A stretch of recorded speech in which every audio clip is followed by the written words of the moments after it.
원과 직선의 위치 관계에 대해서 알아보도록 하죠. 자, 알아보는 김에 원과 직선의 위치 관계뿐만 아니라 중학교 때 잠깐 공부한 적이 있던 원과 원의 위치 관계에 대해서도 복습하는 시간을 갖도록 하겠습니다. 자, 먼저 원과 직선의 위치 관계는요. 보시는 바와 같이 세 가지가 가능합니다. 자, 첫 번째 경우는 원과 직선이 서로 다른 두 점에서 만나는 경우가 있을 수가 있고요. 두 번째 경우는 원과 직선이 한 점에서 만나는 경우가 있을 수가 있습니다. 그래서 이때는 우리가 직선이 원에 접한다 라고 표현을 하고요. 이때 이 직선을 원에 무슨 선이다? 접선이다. 접하는 직선이다 해서 접선이다 라고 얘기를 합니다. 그리고 원과 직선이 만나지 않는 경우가 있을 수가 있죠. 그래서 요 세 개가 있다라는 것은 그냥 뭐 상식 수준에서 이해 못할 건 하나도 없습니다. 그럼 보는 김에 우리 중학교 때 잠깐 배웠던 원과 원의 위치 관계에 대해서도 한번 정리를 하고 넘어가도록 하죠. 원과 원은요, 보시는 바와 같이 다섯 가지 경우가, 위치 관계가 다섯 가지 경우로 나누어 생각할 수가 있습니다. 첫 번째, 원과 원이 서로 떨어져 있어서 만나지 않는 경우가 있어요. 그래서 한 원이 다른 원의 외부에 있는 경우가 있는데, 그때는 중심과 중심 사이의 거리 D가 반지름과 반지름의 합보다 더 크게 되면 원과 원의 위치 관계가 이렇게 된다는 걸 이해할 수 있습니다. 이것도 뭐 상식이죠. 그 다음 두 원이 접하는 경우가 두 가지가 있는데 이렇게 바깥쪽에서 두 원이 한 점에서 만나는 걸 접한 경우라고 하고요. 그 다음에 이 두 원이 안쪽에서 한 점에서 만나는 경우를 내접한다. 그래서 요건 바깥쪽에서 한 점에서 만나니까 외접한다라고 하고 요거는 안쪽에서 한 점에서 만나니까 내접한다라고 얘기를 합니다. 근데 이때 조건은 보시다시피 중심과 중심 사이의 거리가 반지름 더하기 반지름, 즉 반지름의 합과 같고요.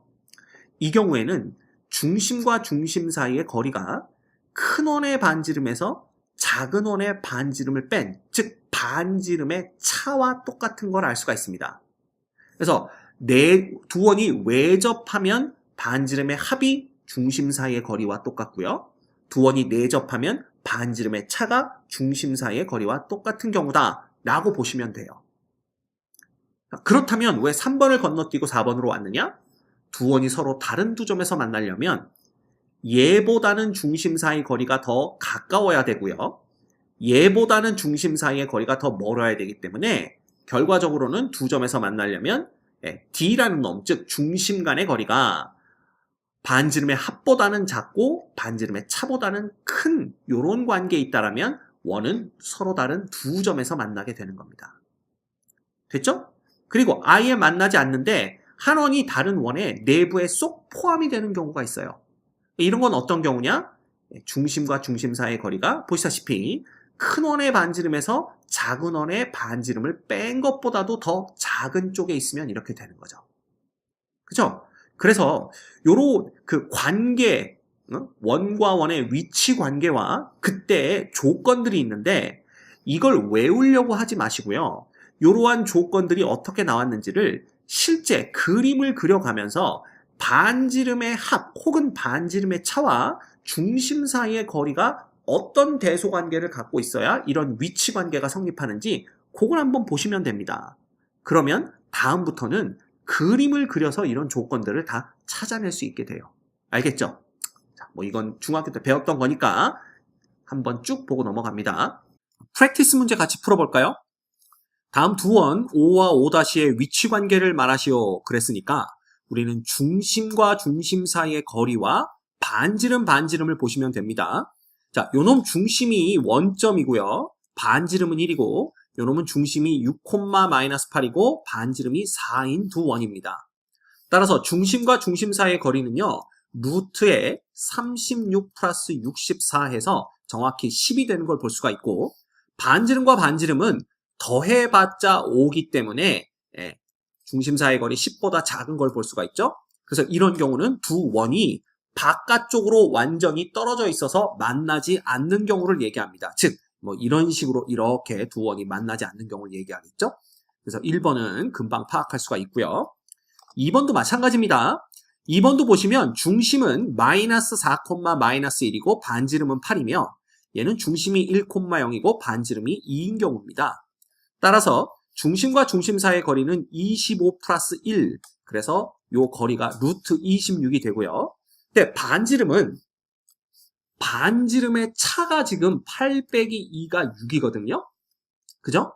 근데 이 반지름의 차보다도 누가 더 작아? 중심과 중심 사이의 거리가 더 작습니다.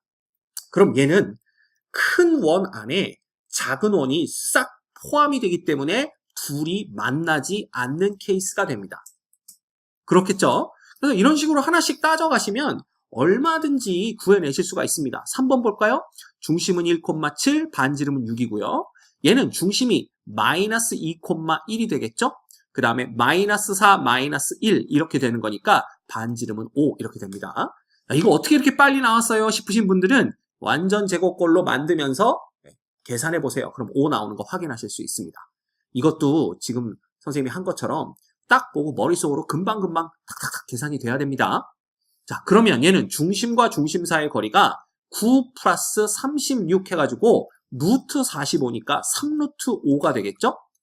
그런데 이 3루트 5라는 놈이 반지름과 반지름을 더한 거, 즉 11보다는 작고요. 얘가 이거보다 작은 걸 어떻게 알 수 있냐면 요놈 제곱하면 121인데 요놈 제곱해봤자 45니까 이렇게 돼서 얘가 더 크다는 걸 볼 수가 있습니다. 그런데 반지름과 반지름의 차, 즉 1보다는 얘가 더 큰 거죠.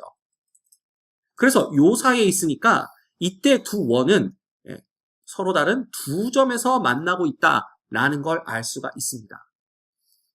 됐지? 이건 얼마든지 우리 가능합니다. 그 다음 얘 같은 경우는 중심이 3, 마이너스 1이고요. 그 다음에 마이너스 9, 마이너스 1가 이렇게 넘어가면은 얼마가 됐어? 반지름은 2 이렇게 되는 거고요. 얘는 중심이 마이너스 1, 마이너스 4하고 반지름은 3 이렇게 됩니다.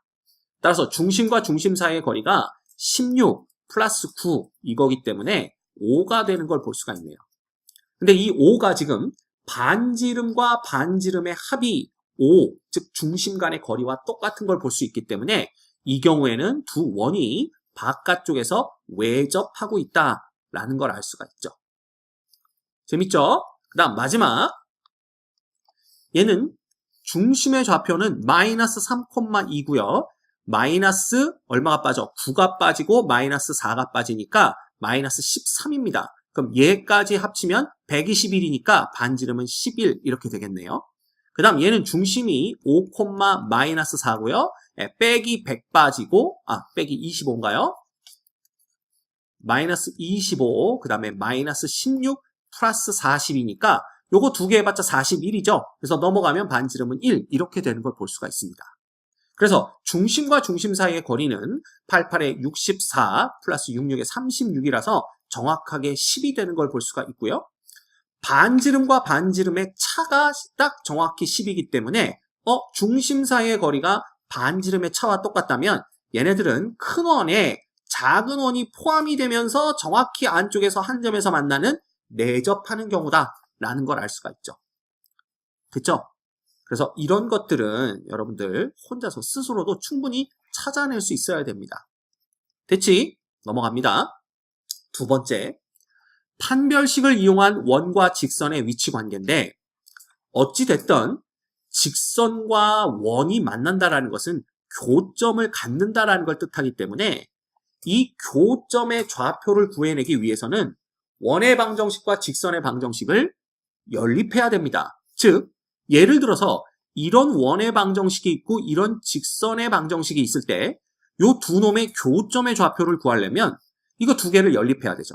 근데 한 놈이 2차식이고 한 놈이 1차식이면 이 1차식을 2차식 쪽에 대입해서 풀어라 라고 배웠습니다. 따라서 x제곱, 그 다음 y 대신에 mx 플러스 n의 제곱 이퀄 r제곱 이렇게 해버리면 x에 대한 2차 방정식이 나오게 돼 있어요.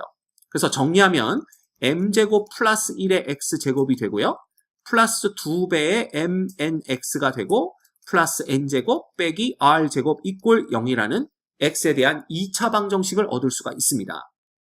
당연히 m제곱 플러스 1은 1보다 크거나 같기 때문에 얘가 0 될 일은 없어서 이놈이 x에 대한 2차 방정식이라는 걸 확인할 수가 있죠. 그러면 이놈의 근이 몇 개냐에 따라서 서로 다른 두 점에서 만날 수도 있고 한 점, 즉 한 점에서 만난다라는 건 얘가 근을 한 종류만 갖는다, 즉 중근을 갖는다라는 걸 의미하고, 만나지 않는다라는 건 교점이 존재하지 않는다, 즉 얘가 허근을 갖는다라는 걸 의미합니다. 그래서 이놈의 판별식은 4분의 d 쓰면 되겠죠. 그러면 이놈의 판별식이 mn 전체의 제곱 빼기 m제곱 플러스 1 곱하기 n제곱 빼기 r제곱인데, 요놈이 0보다 크면 서로 다른 두 점에서 만난다는 거죠. 왜냐하면 x값이 서로 다른 두 개가 존재하니까. 그 다음 이놈이 이꼴 0이면 직선과 원이 한 점에서 만나는구나, 즉 중근을 갖는구나, 이 얘기는 원이 직선에 접하는구나 라는 걸 알 수가 있으며, 얘가 0보다 작으면 그러한 실수 x는 찾아낼 수 없기 때문에 원과 직선은 만나지 않는구나 라는 걸 알 수가 있다는 겁니다. 그래서 원과 직선의 위치관계를 이 직선과 원을 연립해서 그 연립한 x에 대한 2차 방정식이 서로 다른 두 근을 갖느냐, 중근을 갖느냐, 혹은 실근을 갖지 않느냐, 즉 허근을 갖느냐에 따라서 이 위치관계를 파악할 수 있다는 거, 그거 꼭 기억하시면 되겠습니다. 자, 그렇다면 이 문제 볼까요? 다음 원과 직선의 위치관계를 2차 방정식의 판별식을 이용하여 구하시오. 1번 문제는 y를 여기다 그대로 대입하면 x의 제곱 플러스 마이너스 x 플러스 1의 제곱은 이퀄 9가 됩니다. 정리하면 2x의 제곱 빼기 2x 마이너스 8 이퀄 0 이렇게 되는 거죠. 그래서 요 놈은 x제곱 빼기 x 빼기 4 이퀄 0이기 때문에 요 놈의 판별식은 b제곱 마이너스 4의 시니까 마이너스 4 곱하기 1 곱하기 마이너스 4에서 이놈은 17이네요. 결국 0보다 큰 것을 볼 수가 있습니다. 그 얘기는 결국 뭐냐? 얘가 서로 다른 두 실근을 갖는다는 얘기고요. 그 얘기는 이 원과 이 직선이 서로 다른 두 점에서 만난다라는 걸 나타냅니다. 됐죠? 아주 쉽게 우리가 원과 직선의 위치관계를 판단할 수가 있습니다. 자, 두 번째 문제도 그대로 대입해 볼까요? x제곱 한 번에 갑시다. y 대신에 요 놈을 제곱하면 4x제곱 빼기 4x 플러스 1 플러스, 자, y 대신에 요 놈 넣으면 16x 빼기 8 플러스 15 이퀄 0이 됩니다. 5x의 제곱 플러스 12x, 그 다음 16에서 8 빼니까 플러스 8 이퀄 0이 되고요. 자, 판별식 4분의 d 보시면 36 빼기 58, 40 되는 거니까 0보다 작아요. 즉 이놈이 실근을 갖지 않기 때문에 이 직선과 이 원은 서로 만나지 않는다. 왜? 교점이 존재하지 않기 때문에. 이렇게 보시면 됩니다. 됐죠? 그래서 이 판별식 배운 걸 상당히 유용하게 여러 가지 측면에서 써먹을 수가 있습니다. 자, 그 다음 얘는 y는 x 빼기 3이니까요. 요거 그대로 대입해 주시면 x의 제곱 플러스 x제곱 빼기 6x 플러스 9고요. 플러스 6x 빼기 4x 플러스 12 빼기 19 이퀄 0이 됩니다. 그렇죠? 네, 요거 정리하면 2x의 제곱, 그 다음 요렇게 없어지고 빼기 4x, 그 다음에 요놈 어떻게 됩니까? 요렇게 하면 마이너스 10이니까 플러스 2 이퀄 0이죠? 결국 x제곱 빼기 2x 플러스 1 이퀄 0인데 얘 판별식이 얼마예요? 1 빼기 1에서 0 됩니다. 즉 얘가 중근을 갖는다는 얘기고, 그 얘기는 교점이 하나밖에 없다. 즉 이 직선이 이 원에 접한다. 이렇게 보시면 됩니다. 됐지? 어렵지 않습니다. 충분히 여러분들 할 수 있고요. 자, 그 다음에 우리가 점과 직선 사이의 거리를 어떻게 구하는지도 배웠어요. 그래서 그 점과 직선 사이의 거리를 이용해서 원과 직선의 위치관계를 구해낼 수가 있습니다. 보시다시피 반지름이 r인 원에서 이 원의 중심으로부터 직선까지의 거리를 d라고 한번 해보죠. 그러면 이 경우는 어떻게 됩니까? d가 여기가 되는 거니까 이 d가 반지름 r보다 작은 걸 볼 수가 있어요. 그 얘기는 뭐냐 하면 직선이 원과 서로 다른 두 점에서 만난다라는 걸 뜻합니다. 그렇죠? 그 다음 두 번째, 원의 중심으로부터 이 직선까지의 거리 d가 반지름과 정확하게 일치할 때가 있어요. 그때는 뭐냐 하면 이 직선이 원과 한 점에서 만난다. 즉 접하는 경우다라는 걸 알 수가 있죠. 됐죠? 그 다음에 원의 중심에서부터 이 직선까지의 거리 D가 반지름 R보다 더 큰 경우가 있어요. 이러면 그림에서 보시다시피 이 직선과 원이 서로 만나지 않는다라는 걸 알 수가 있습니다. 그래서 이걸 가지고 또 판단할 수도 있어요. 됐지?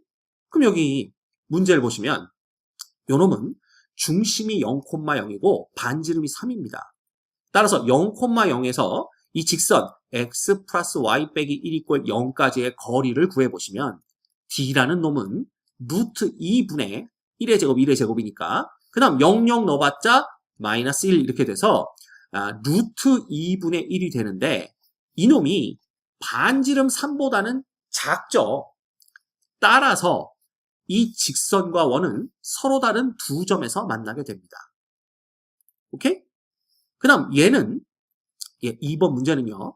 중심의 좌표가 0,-4고요. 그 다음에 반지름의 길이는 1이 됩니다. 자, 이거 어떻게 이렇게 빨리 구해내요? 그러는데 여러분도 연습하시면 빨리 돼요. 됐죠? 그러면 이때 직선의 방정식은 2x 빼기 y 빼기 1 이퀄 0이니까 자, 중심에서 직선까지의 거리는 루트 4 플러스 1이니까 5죠? 이거 분의 0,-4를 여기다 대입하면 3 되는 걸 볼 수가 있습니다. 결국은 루트 5분의 3이죠. 근데 이 루트 5라는 놈이 2와 3 사이의 수입니다. 즉 2점 얼마죠. 그래서 요것 분의 요거는 반지름 1보다 더 큽니다. 그래서 직선과 이 원의 중심 사이의 거리가 반지름보다 크기 때문에 위치관계는 이렇게 되겠죠. 그래서 직선과 원은 서로 만나지 않는다라는 걸 알 수가 있습니다. 됐지? 그 다음 세 번째 여기다 쓸게요. 중심의 좌표는 마이너스 3,2가 되고요. 그 다음 빼기 9에 빼기 4니까 마이너스 13. 그럼 요거 두 개 더하면 32니까요. 반지름의 길이는 4 루트 2가 됩니다. 그때 중심에서 이 직선까지의 거리는 루트 2분의 자 마이너스 3,2를 대입하면 마이너스 3, 마이너스 2, 마이너스 3 이렇게 되는 거기 때문에 요놈이 8 되죠. 그래서 4 루트 2가 됩니다. 그러면 반지름과 중심에서 직선까지의 거리가 똑같기 때문에 이 경우는 두 놈이 한 점에서 만난다. 즉 접한다. 이렇게 될 수가 있겠네요. 다시 말하면 이 직선이 이 원의 접선이 되는 겁니다. 됐습니까? 그래서 점과 직선 사이의 거리를 이용해서도 원과 직선의 위치 관계를 파악할 수 있다는 거 꼭 알아두셔야 됩니다. 그러면 어떤 걸 쓰는 게 더 편한가요? 라고 물어보는데 개인의 취향입니다. 여러분이 편한 거 그냥 사용하시면 될 것 같아요. 됐죠?